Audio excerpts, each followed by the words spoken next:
Shalom, shalom. Yo soy Mari del Negro de Irure y soy estudiante de los del Camino. Y le damos gracias al Eterno por habernos hecho llegar hasta este momento y contenta porque estamos juntos estudiando lo que son las parashá. Y de esta parashá de esta semana justamente nos toca la parashá Jucat, que habla acerca de ese misterio de la vaca roja que a veces no tiene esa lógica humana.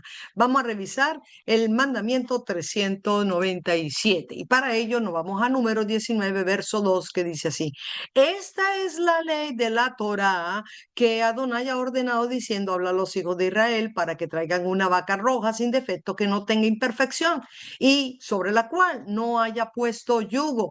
Y esta frase, esta es la ley de la Torá, ¿verdad? La ley de la Torá, la palabra es jucat. Y vamos a ver esa palabrita. Sin embargo, nosotros lo vamos a estudiar desde el punto de vista de legalidad bíblica, o sea, todo lo que es parte de la ley.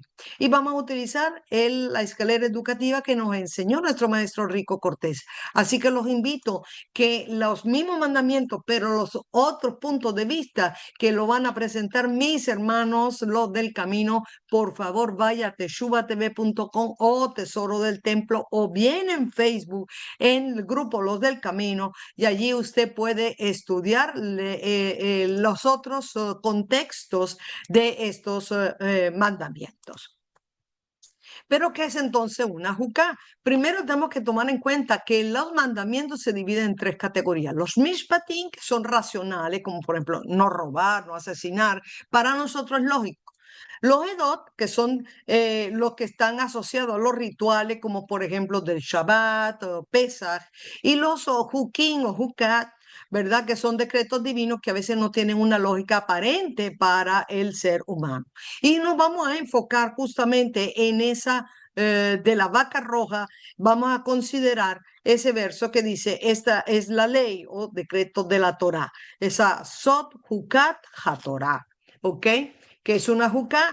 Bueno, no tiene una explicación, no tiene un justificativo, es decir, a veces nosotros la leemos y no tenemos el conocimiento o la comprensión completa y profunda de este mandamiento, ¿verdad? Y esos son jucat, son decretos dados que a veces no los entendemos bien.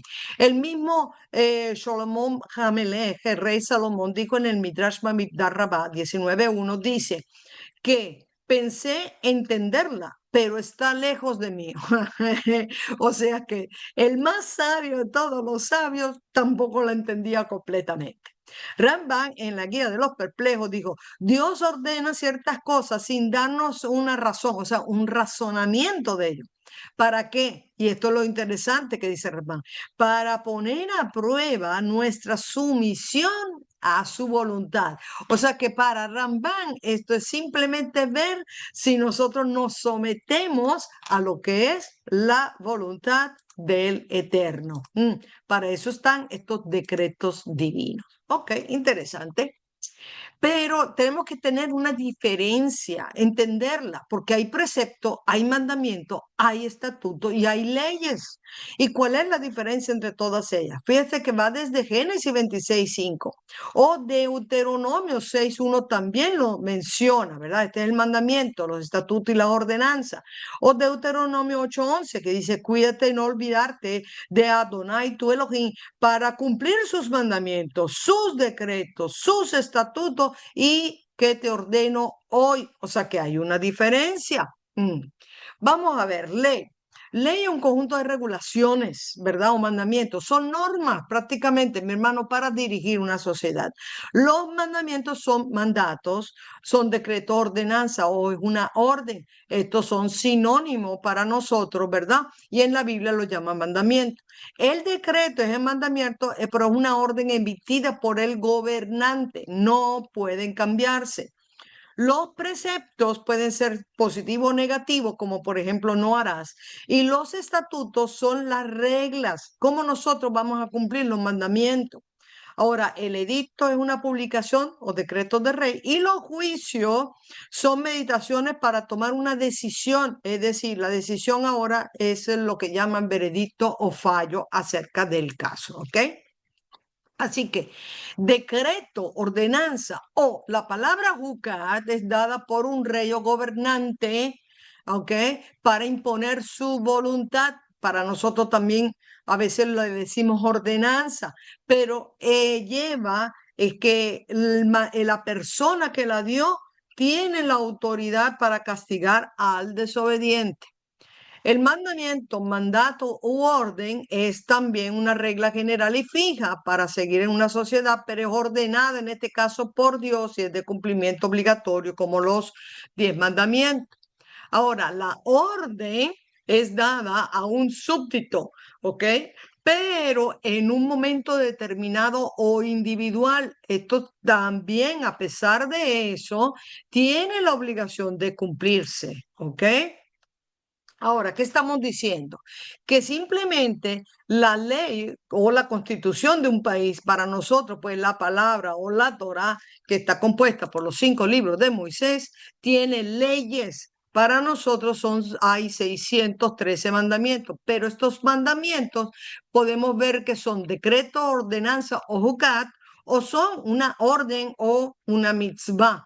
La orden de estos decretos es mandado por el rey, tiene firma del rey, nombre de ese rey, de ese gobernante, hasta inclusive el sello, ¿ok? Y el mandato es de una orden a un superior. Pero ambas tienen estos preceptos performativos que son positivos o prohibitivos. Ambas, las dos. ¿Ok? Y cada uno tiene estatutos. ¿Qué son los estatutos? Son las reglas. O sea, cómo nosotros tenemos que cumplir ese decreto o tenemos que cumplir esa orden. Ok, pero entonces el jucat o ese decreto que no se puede cambiar, ¿verdad? O los juquín son leyes de la Torah que no conocemos, no tenemos una explicación a veces lógica. Y tenemos varios ejemplos dentro de la Torah. ¿Verdad? Por ejemplo, el no usar lana y lino juntos o no comer cerdo, el de la vaca roja que vamos a ver, o no comer carne con leche, o por qué durante, por ejemplo, después del parto, ¿verdad? La mujer tenía que llevar un sacrificio al templo si realmente no es ningún tipo de pecado. O sea, hay ejemplos en la Torah en donde a veces no tenemos ese razonamiento de la explicación lógica o no labrar el campo con buey y asno, punto. Hay más, pero solamente como ejemplo. Ok, vamos a ver algunas características, ¿verdad? Y paradojas que tiene justamente la parada Duma, que es la de la vaca roja. Por cierto, las características, yo le recomiendo a mi hermano que estudie el video de nuestro More Carlos Suaste porque está completo y está excelente. Búsquelo porque de verdad está muy bueno. Ok, pero ¿cuál es la paradoja para nosotros? Bueno, primero, es para a toda persona que entre en contacto con cadáver humano, ¿verdad? Es la máxima fuente de impureza, como dice el número 1911. Pero ¿es por qué? Porque este impedía el acceso al santuario, porque el santuario está siempre relacionado con vida y no con muerte. Ahora, fíjense qué interesante que a pesar de eso, el sacerdote no se podía contaminar, ¿verdad? Con los cadáveres, como dice Levítico 21 salvo por los parientes cercanos. Ah, pero si era el sumo sacerdote, ni siquiera con sus parientes se podía, vamos a decir que, contaminar. ¿Ok? Así que estas paradojas se ven. La impureza por muerte no es un pecado moral, pero sí era una barrera para tener acceso al templo. Además, tenía que realizarse en el Monte de los Olivos. Fíjense que todas las, vamos a decir, los sacrificios, pero los corbanot, tenían que hacerse en el templo. En este caso, de la paráduma de la vaca roja, no era en el templo, sino fuera del templo y en el Monte de los Olivos. Ok. Además, quien lo hacía era un Cohen que estaba puro. Pero fíjense que la persona que lo tenía que degollar, la persona que lo tenía que incinerar, la persona que tenía que preparar esa ceniza, recoger la ceniza, se contaminaba. Ah, esa es una paradoja, ¿verdad? No entendemos bien cómo una persona pura que está haciendo este tipo de degollamiento se vuelve impuro. Mm. Esa es estas paradojas que se presentan. Se utilizaba madera de cedro, hisopo, hilo escarlata. No sabemos exactamente el porqué de ello. La finalidad era obtener la ceniza y mezclarla con agua viva. Agua viva significa agua que venga de un manantial o que venga de un río, o sea, agua que corra. No puede ser, por ejemplo, agua estancada, ¿verdad? Ni de tubería. Ok. La finalidad era apersonar a los impuros en contacto con la muerte y restauraba de esa manera el acceso al templo. Y existe esta paradoja ritual donde los impuros, ¿verdad? Los purificaba, pero al que realizaba el degüello, la quema y la aspersión, los volvía impuros. Además, Josefo en Antigüedades 3 dice, según la Mishnah, que desde Moisés hasta el segundo templo solamente hubo 9 vacas rojas. Esto significa que no es frecuente. Esto de hacerlo de la vaca roja no es frecuente. Y algunos dicen que la última es la 10ª. Está relacionada, ¿verdad?, con el Mesías y no solamente eso, sino también con lo que son los últimos tiempos, ¿verdad?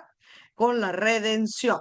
Así que hasta en eso tenemos. Y este ritual se realizaba mirando al lugar del templo, lo que resalta la conexión entre la muerte de la vaca roja con la restauración y acceso a lo sagrado que representa pues el templo, que es vida. Entonces, estas son todas las referencias que utilicé para este estudio. Entonces, mi hermano, en conclusión, Jucat es una ley que nosotros no tenemos esa explicación completa, profunda y lógica, ¿verdad?, de este mandamiento. Y con respecto a la vaca roja, vemos esta paradoja de que cómo es posible que una vaca roja que la van a degollar, que no es en el templo, es fuera del templo y sirve, ¿verdad?, para poder que toda esa persona que han estado en contacto con un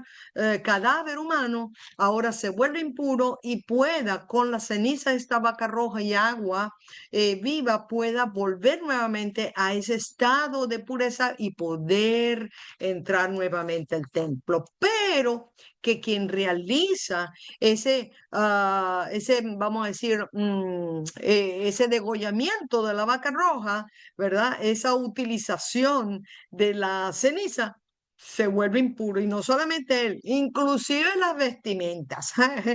Ok. Entonces, ¿cuál sería para nosotros esa aplicación? Mire, mi hermano, no tenemos templo, no tenemos ahora aparentemente las vacas rojas, no tenemos aparentemente esa ceniza, pero nuestra pureza interior va a depender y se va a lograr es por la fe, por la humildad y por la obediencia. Shalom, shalom.